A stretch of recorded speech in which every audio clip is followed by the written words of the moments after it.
Yo, what is good, everybody? Welcome into the Free Money Show here. Coming to you live with another episode of Win Total Wednesdays, number 3. This time, we're going to transition to the NFL after doing 2 college football win totals. This one today, Washington Commanders under 6.5 wins for the 2023 season. The Commanders play in the NFC East and will start the season at the bottom of the NFC East standings. In their division, as you all know, Super Bowl loser Eagles, playoff Giants, and playoff Cowboys, who will all look to make it back after improving themselves from 2022. And it's tough when you have to play those teams 6 times a year.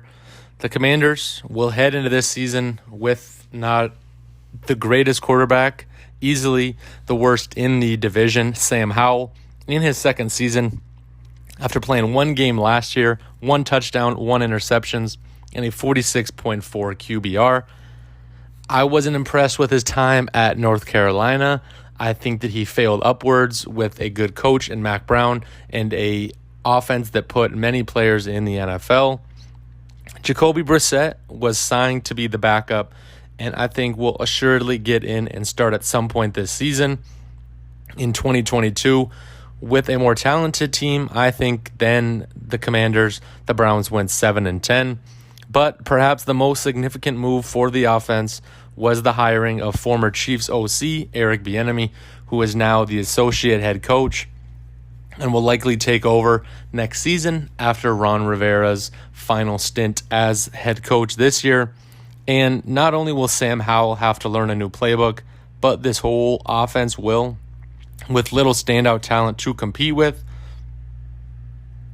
The wide receiver room is good and a bright spot for this offense. What the wide receivers have in talent, they really give up in size. Love Terry McLaurin and Jahar Dotson, but the top 3 wide receivers are all 6 foot or shorter, which includes Terry McLaurin, Curtis Samuel, and Jahar Dotson. Logan Thomas, the starting tight end, had an okay season, 1 touchdown, 323 yards in 14 games. I don't think that he will be that kind of safety net or short option to provide to Sam Howell if he wasn't getting open last season with Taylor Heineke, who's more experienced and has seen more NFL defenses. Sam Howell has not. And you're going to go up against 6 games where you play NFL defense playoff talent, and Sam Howell just doesn't have the weapons necessary to help him achieve a winning, even close to a winning record. The running back room is good. Antonio Gibson had double-digit touchdowns and can pitch in receiving too. Brian Robinson, the running back drafted last year, finished the year really well after starting the year injured, 87 yards averaged in the last 5 games.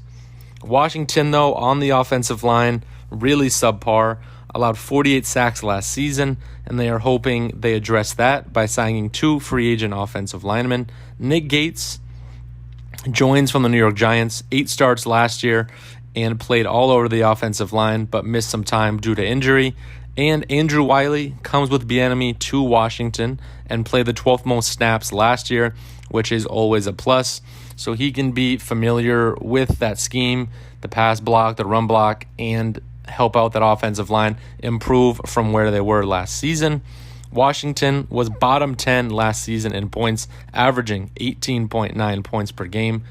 And I think it goes to the wide receivers. Jahar Dotson, average depth of target was about 18 yards, which is great. Can definitely help move the ball downfield. But Sam Howell, a little bit on the shorter side, and is unfamiliar with NFL defenses, so I don't see how those wide receivers are going to get the ball often with Sam Howell back there. With Brissett, they may get the ball more often, but far more turnovers and far more bad throws. Jacoby Brissett, there's a reason he's been on a couple different teams now here in a couple years. He is not NFL starting caliber, and I think that the Commanders know that and are hoping that he is going to be a stopgap for this year. And I think that they want a quarterback in the draft, whether that's Caleb Williams, Bo Nix, Drake May, whomever that may be.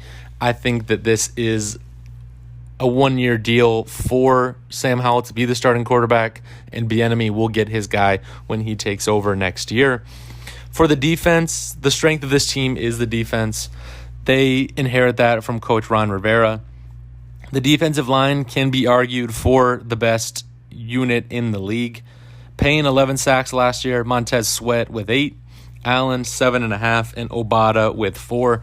Payne re-signed this offseason, so he'll be in Washington long-term for a couple years. But the big question mark is Chase Young. His fifth-year option was declined. His career has been mired through injury, but has shown flashes. Like when they made the playoffs during the COVID season, he was a big part of that. And it's going to be interesting to monitor how they use his playing time, whether it's a negotiation tactic or if they just want to focus on the guys that they have committed long-term. Going to be interesting to monitor and maybe a detriment to themselves. And I think kind of goes back to this is an interesting year for them. They're in flux, and Chase Young may be moving on after this year, so may not play that much. Commanders had the 4th lowest passing yards allowed. That DB group is really good. St. Juste from Minnesota and Kendall Fuller from Virginia Tech highlight that group, and I think will be NFL players for many years to come and can help out that defensive line when they get pressure, makes bad throws. But the turnover ratio was -5 for Washington, and that could go up. -10 is probably a decent number to where they'll go. Sam Howell will probably throw more interceptions than he should. Antonio Gibson had a little bit of fumble problems last year, so be on the lookout for that defense to kind of regress a little bit. It's always tough to replicate that year in and year out.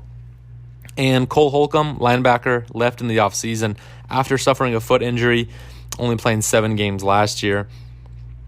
So that's going to be tough to fill that linebacker position. And the offenses they face are brutal. Here is just the QBs they face: Kyler Murray, Russell Wilson, Josh Allen. Jalen Hurts twice in the divisional games. Justin Fields, Desmond Ridder. Kind of a soft spot for him there. Danny Dimes twice in divisional games. Mac Jones, Geno Smith, Tua, Stafford. And end the year with Aaron Rodgers and Dak Prescott. And the Commanders are only favored in 3 games this season. A very low total. The second lowest behind their week 1 opponent, Arizona Cardinals. And that is the truly only guaranteed win that I would give them. That Cardinals team is a mess. They hired like their 7th option for a head coach. So that is a win.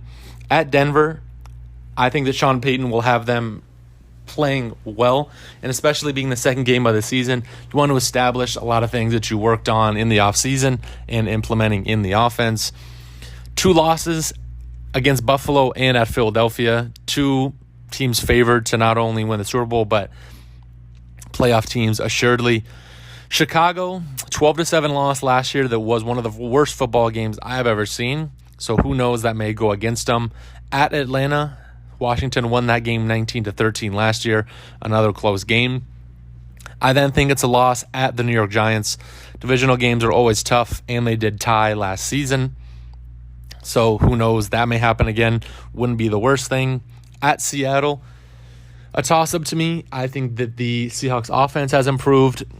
Geno Smith, I don't know if he can replicate it from year 2 in Seattle being the starter. At home against the Giants, I'll lean win on here, but do not know for sure. At Dallas, this is a loss. Divisional opponent.